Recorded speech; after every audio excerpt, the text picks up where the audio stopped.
হঠাৎ মিষ্টি খেতে মন চাইলো, দোকানে যেতে হবে না। আমার মতো এরকম ঘরে থাকা উপকরণ দিয়ে চট জলদি বানিয়ে নিতে পারেন রসালো এই মিষ্টি।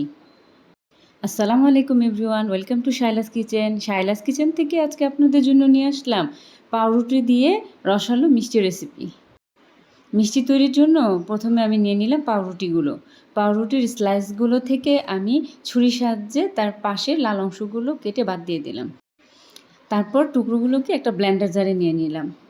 পাউরুটির গুঁড়োগুলোকে একটা প্লেটে নিয়ে এতে ঢেলে দিলাম কুসুম গরম দুধ। দুধটাকে আমি আগে থেকেই গরম করে রেখেছিলাম। এবার আলতো হাতে মেখে একটা স্মুথ ডো তৈরি করে নিলাম।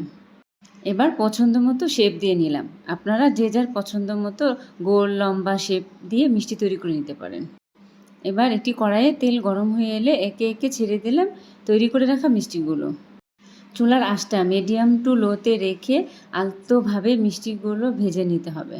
আমার মিষ্টিতে দেখেন মাশাআল্লাহ কেমন কালার চলে এসেছে। এবার তেল থেকে মিষ্টিগুলো উঠিয়ে নিলাম। মিষ্টিগুলোকে রসে ডুবাবো, তাই চলে এলাম চিনির শিরা করতে। আমি একটা পাতিলে নিয়ে নিলাম 1 কাপ পরিমাণ চিনি, তাতে দিয়ে দিলাম 2 কাপ পানি, দিয়ে দিলাম 2টো এলাচ। চুলার জালটা অন করে দিলাম।